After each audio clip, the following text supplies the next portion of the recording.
It's my pleasure to be with you here today. This is Jeff. I'm with Griffin Hill, and I have been invited to be your host today. I thought I was going to be in attendance just as each of you are until Cameron decided to call me up from the audience and bring me forth. And so I'm a bit surprised, but I'm happy to be here.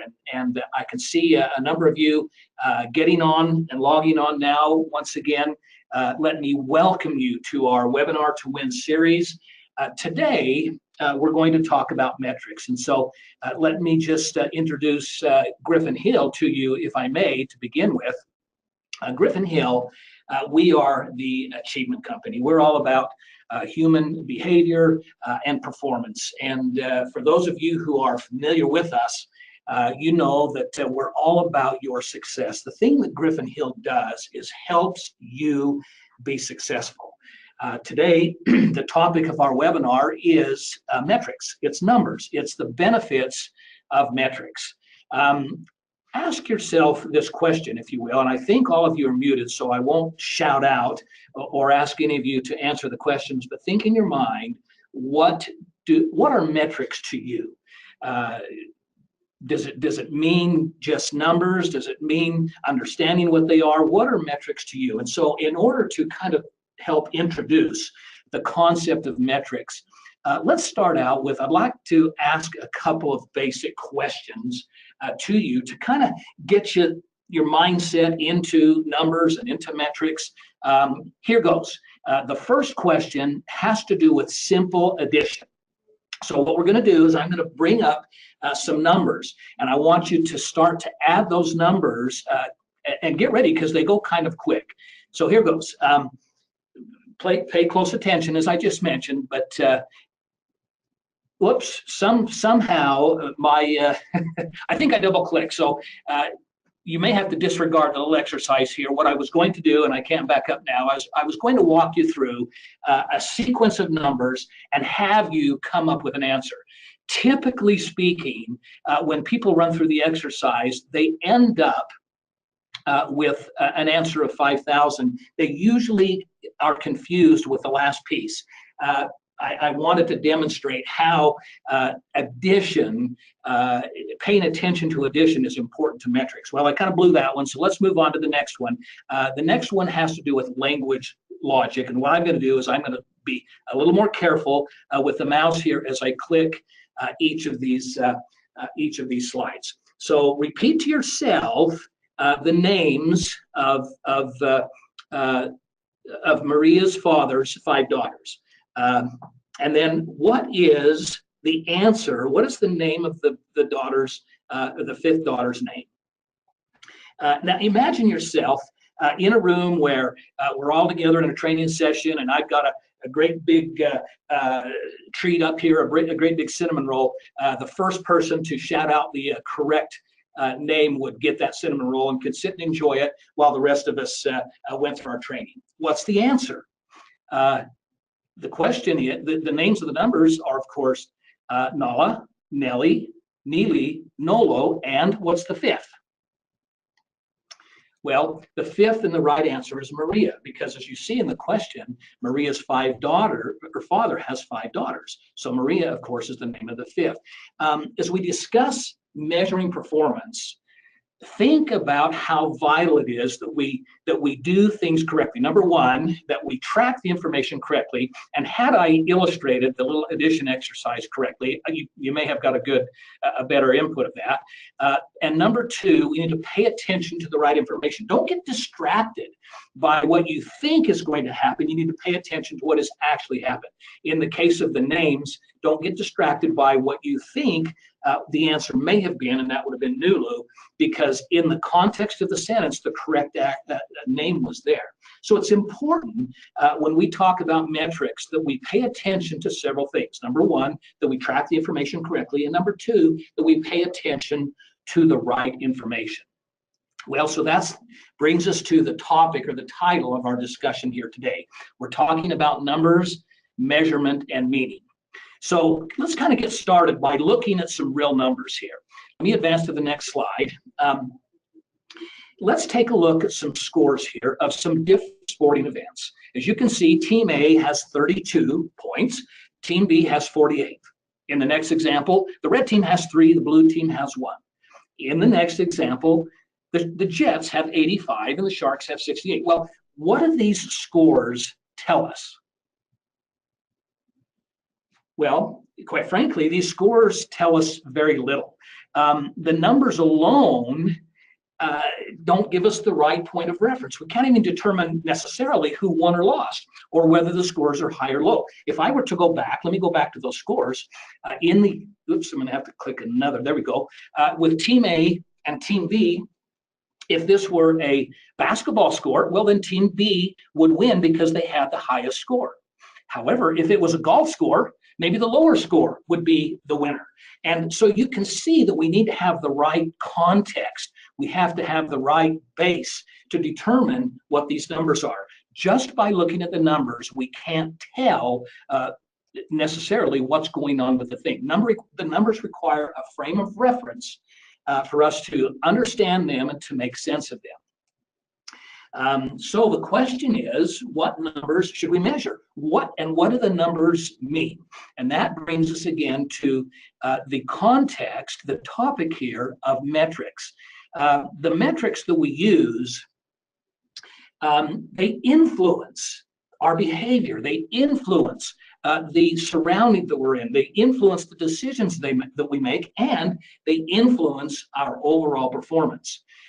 It was said by a wise human scientist, Thomas Gilbert, mistakes in decisions about goals are the single greatest cause of human competence. Now ask yourself this question. How does this have anything to do with sales? What do you think it means when we use this quotation when we're talking about sales and numbers within sales? Well, we know our current results. We have hopes for future results. You see, it really is all about vision. It's all about knowing and understanding what our goals are, where we want to be in the future. And not only where we want to be and what it's all about, but we want to know necessarily what steps it will be necessary for us to get there. So as we talk about sales and sales measurement, most systems in sales measure a couple of things. They do a pretty good job measuring the front end activity. Things like how many calls have I made? Maybe those are measured. How many appointments have I sat in this week? How many presentations have I given in a given period?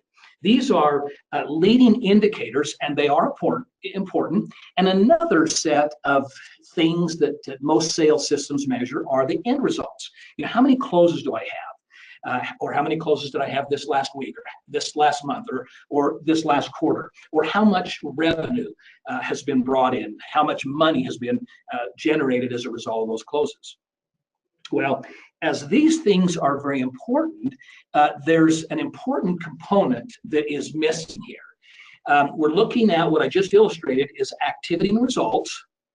And so the question could be, does the activity we measure predict the results that we seek? Well, let me kind of illustrate this a little bit further, get more in detail. Once again, the leading indicators, activities at the front end, are commonly looked at, commonly measured, and the lagging indicators, the results, are commonly looked at as well. But typically in a sales system, there's a big hole in the middle. It's what happens in between that often gets neglected. It's important, you see, to be able to see things happen, to promote progress. And that's what we're talking about when we talk about the power of metrics. You can't manage what you can't see. So that black hole is something that that often goes neglected, that often we just can't see because we're focused on the front end or the back end or even both, and we're neglecting that middle part that's so important, that moves success along the gridiron, if you will. You can't manage what you can't see, but skillfully selected metrics can help us see what used to be unseen. Well, let's look at, here's an example. What did the world understand about germs in the 1650s? You know, in the latter end of the 17th century, really there was very little that was known about germs. Well, how did that affect our understanding of disease and health? Well, because we didn't know anything about it, we just kind of plodded along. You know, back then in the 17th century, the average expected life expectancy was about 25 years. And that's not to say that an individual couldn't hope or expect to live to a ripe old age. It's just that infant mortality was so high that the average life expectancy was relatively low. Well, that was all about to change, and nobody saw it coming.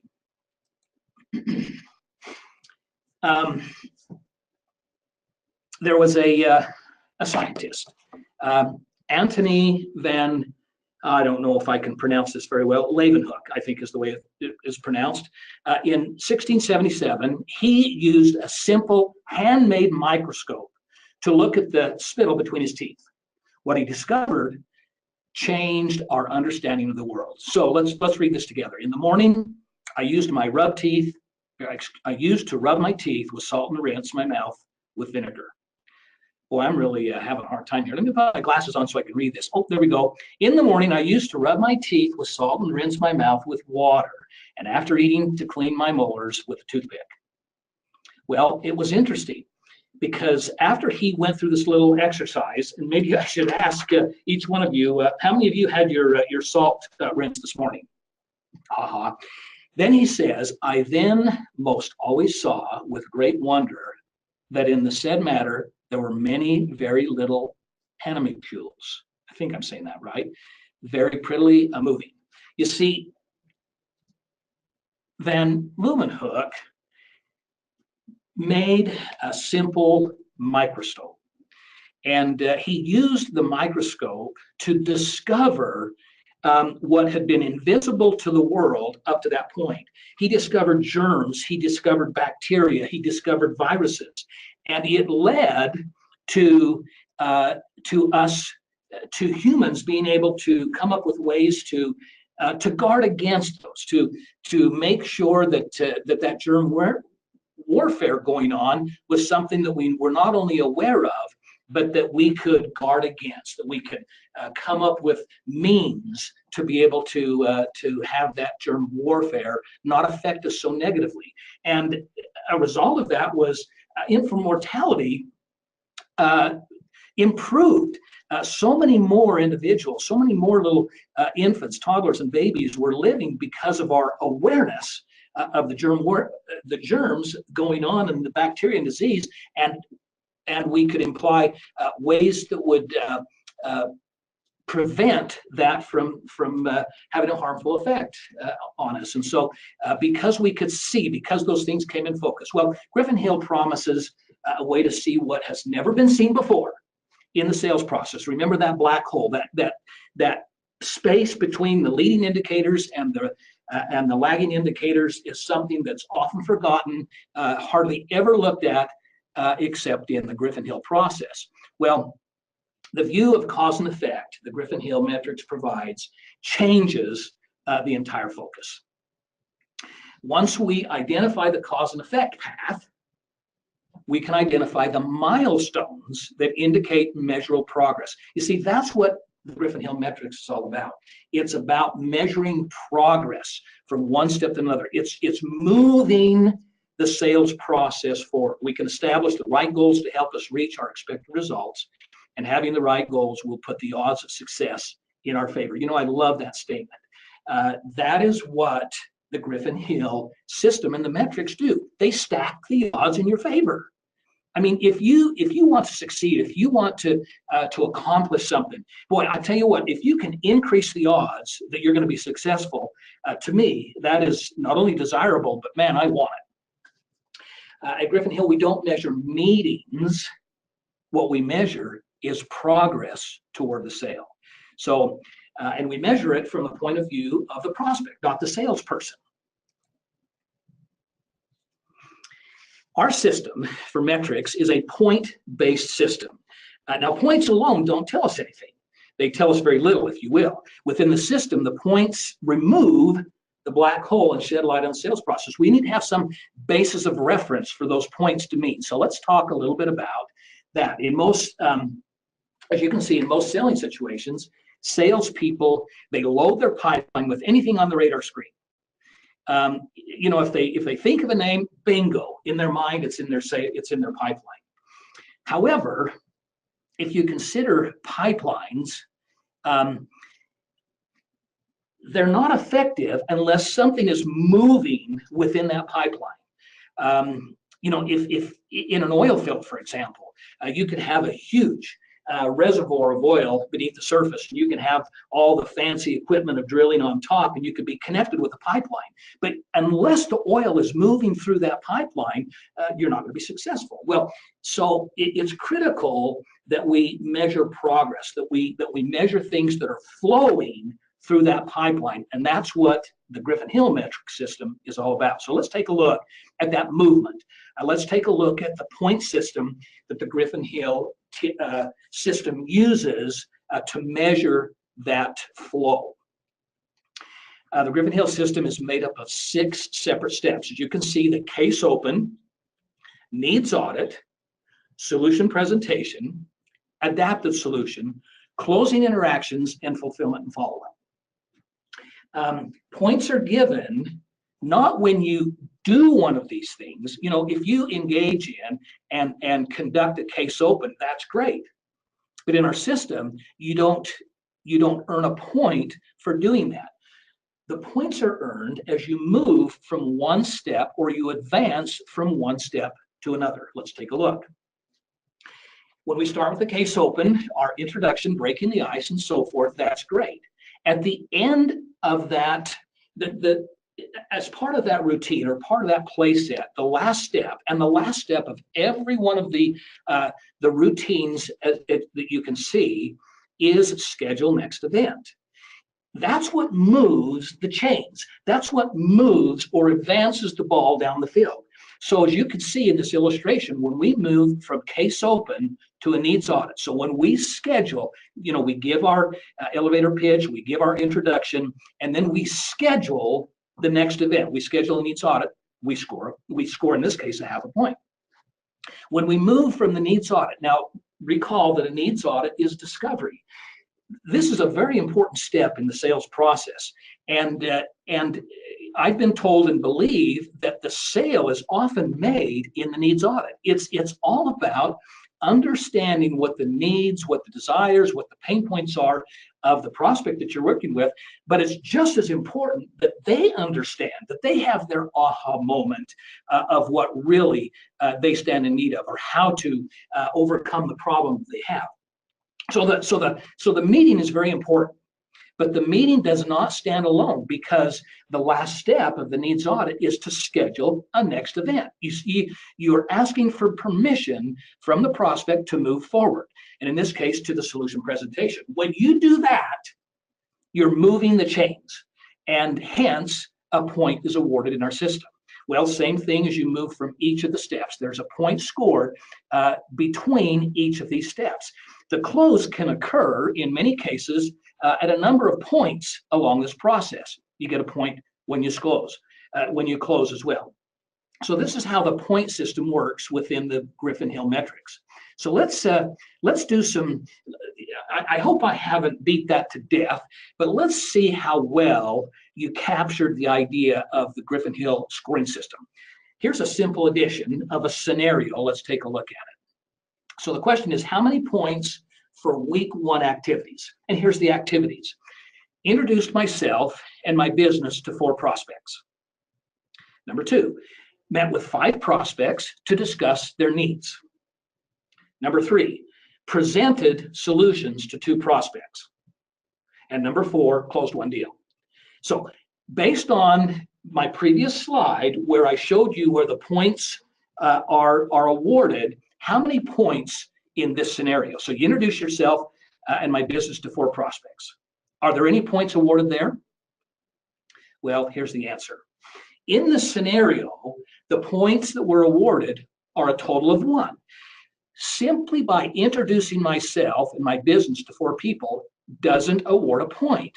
That was important, that was effective, but just by talking didn't do anything because we didn't advance to the next step.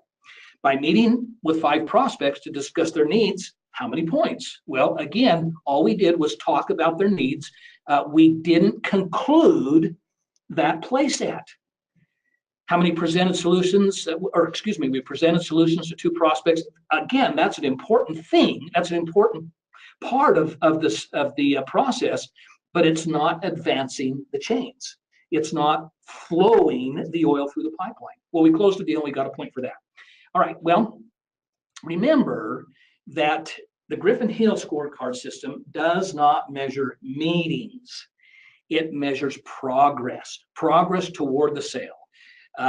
What demonstrates progress? Well, meetings, quite frankly, do not measure progress. Only the prospect's stated willingness to move to the next step, and we call that schedule next event, demonstrates progress. If the prospect doesn't recognize and acknowledge that he's advancing in the sales, well, he's not advancing. Points don't measure what we as salespeople do, or what we know, or what we expect. Points measure what the prospect expects. Okay, so here again, remember how the points are awarded. They're awarded as we move from one step to the next. So with this in mind, let's take a look at another simple addition, kind of a very similar scenario, and let's figure out how many points the activity generated this time. Number 1, scheduled qualified needs audits with 4 prospects. Number 2, scheduled solution presentations with 5 prospects. Number 3, scheduled, notice how I'm emphasizing the scheduling. See, we're asking for permission here to move forward. It has to do with the prospect's expectations and the prospect's understanding of where we are. Number 3, scheduled adapted solutions with 2 prospects and closed 1 deal. Well, this time, even though the activity is the same, what's the score? Well, the score, instead of 1, as in the previous example, this time is 10, because in the first bullet point here, we scheduled qualified needs audits with 4 prospects. Well, how many points does our system award when you schedule a needs audit? It schedules a half a point. So when we scheduled 4 prospects, we got 2 points. The next one, scheduled solution presentation. See, we moved from, in this case, we moved from the needs audit to the solution presentation. And hence, each time we did that with each of the prospects, we were awarded a point. And then we scheduled adapted solution, same thing, 2 points. And when we closed the deal, 1 point. Well, in this case, we got 10 points instead of 1. If we were to compare week 1 and week 2, well, they both have the same activities. What difference does it make to think of terms of advancement instead of activities? Every other selling situation rewards people for activity, being in meetings, making calls, closing sales, and so forth. And of course, those are important. But what we've learned, and all of our research indicates, that advancing the sale is more effective and leads to more of what the end result is. It leads to more closes. It leads to more revenue. It leads to more appointments and opportunities and so forth. That's what metrics in the Griffin-Hill system is all about. The data we measure and the points awarded for advancing the sale allow us to see meaning in the sales process. Here are some types of meaning that I'm talking about. Productivity. Well, what's productivity? Well, it's what you put into it. It's effort. Proficiency. How good do you do it? What is your skill level? And of course, results.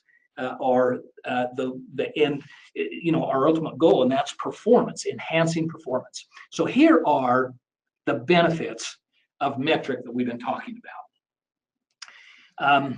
Number one, identify hidden weaknesses in our behavior. See, in the Griffin-Hill's process that I just illustrated, it's easy for us to see where our strengths are in that sales process.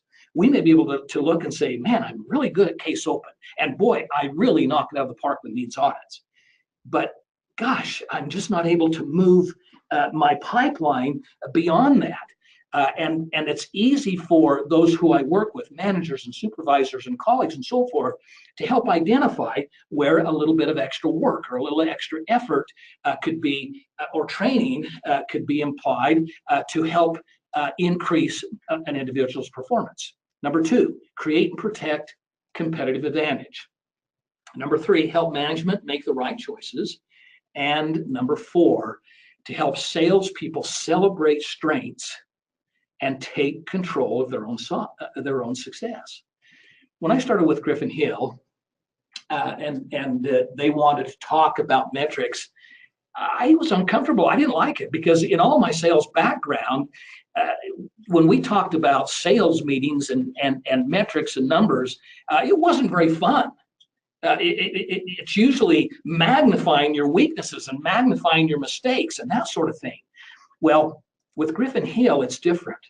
We want to celebrate your strengths. Well, we need to know what your strengths are, and we need to be able to identify what needs to be strengthened and so forth. And so it becomes a win-win situation for all involved. It becomes motivating. It becomes exhilarating and exciting when you work through a situation that helps everyone improve. Well, that's kind of it in a nutshell, folks. I hope that what we're trying to explain in our metric system here rings true to you. It is all about content. It is all about process. It is all about moving or the flow in the pipeline. So what I want you to do now is think about our discussion today.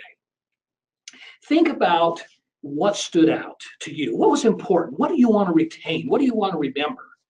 And in order to capture, in order to be able to utilize our discussion and any points today, let me invite you to think about those things that were important and write them down. Write 3 to 5 things that stood out to you today. What do you want to remember? Once you've done that,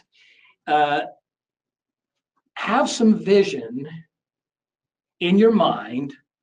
Where do you want to go with this? What do you want to have happen from today's discussion? And then what are you going to do about it? Come up with some action items, things that you can commit to, things that you can do to help you be able to engage or be able to utilize maybe any of the concepts, maybe any of the little nuggets, perhaps. And I hope that that you saw or realized a few in today's discussion. Well, hey, that's pretty much it for our discussion here with metrics. We're not in a big room together where I can ask questions, but let me thank you all for being here in attendance today. I hope that our discussion on the metrics, that you'll find it helpful, that you'll find it meaningful.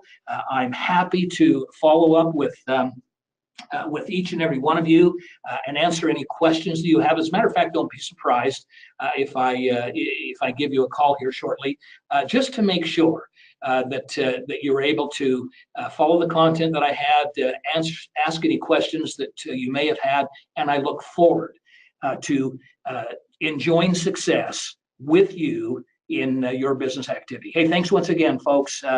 That'll be it for today. Bye now.